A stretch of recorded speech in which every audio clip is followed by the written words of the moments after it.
Bouncing back, it's above 60,000. This after it fell below 49,000. That was just Paul. So Bitcoin, it was at 60,000 and it went down to 49,000 in one day. That's crazy though. I mean, that's what is that? $11,000 drop in one day, but it said it bounced back. It's going up and down, but that's what happens with cryptocurrency. Let's see what they got to say here.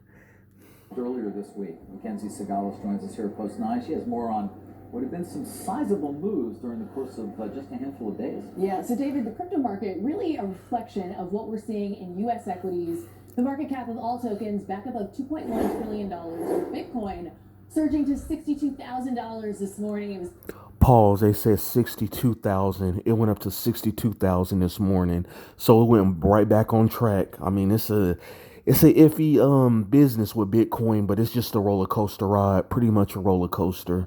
on track for one of its largest single day percentage gains this year. Ether trading as high as 2,700.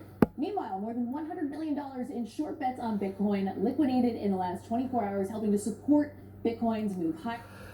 Liquidated $100 million liquidated in the last 24 hours.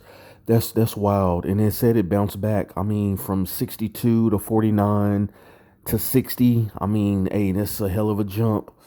But you've got to put this in context. And even though Bitcoin and Ether are considerably higher than those intraday lows that we saw on Monday, they're still down in the last 7 days, with Ether on pace for its worst week in nearly 2 years. It's a similar story with some of those crypto.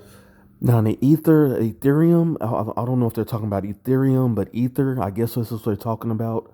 Ethereum is a different type of Bitcoin. I think it's Bitcoin for Russia. It's a little less. Last time I checked, it was around what 13 to 1500 a coin. As you can see, Bitcoin is about 60, I think 62,000 a coin. So in the long run, if you invest in Bitcoin, I mean, you just got to keep into it. It's like a savings account. I mean, because my opinion, the next 5 years, Bitcoin probably will hit 100,000. I'm sure it's going to hit 100,000 one day. That's just my opinion. Buying stocks, Coinbase, MicroStrategy, and Bitcoin miner Riot platforms. Coinbase is another cryptocurrency stock though. Coinbase is a cryptocurrency stock. I remember when it first came out on Cash App, it was selling for like 200 something dollars. I think right now it might be in the 80s or 90s, but you can go check it out on Cash App for anybody that's into the stocks and cryptocurrency. If you go to Cash App right now, you can start at $1. You can invest in Bitcoin for $1 to how much you want to do.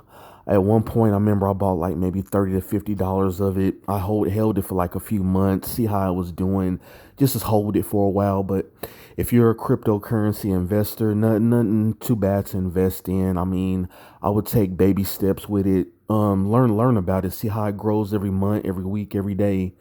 MasterCard, they got a different lot of the stocks. So you got cryptocurrency and you got crypto stocks, two different things.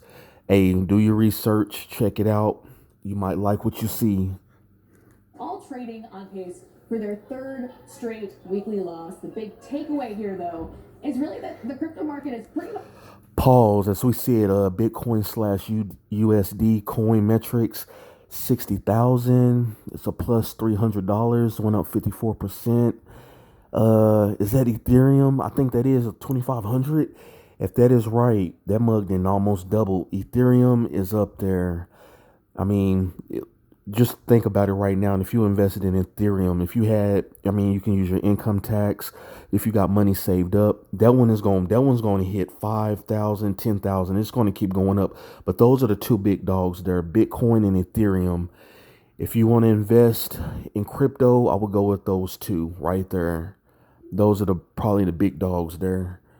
Been moving in lockstep with U.S. stocks, responding to those same macro triggers. On Thursday, you get fresh data on jobless claims. It comes in lower than expected, helps allay those recession fears, and suddenly you've got the S&P 500 having its best day in almost 2 years. And they said the SP 500 had a good day too. So just something to think about. Look into them. I'll be making future videos on Bitcoin and Ethereum and stocks. It's your boy 405, and I'm out. Peace.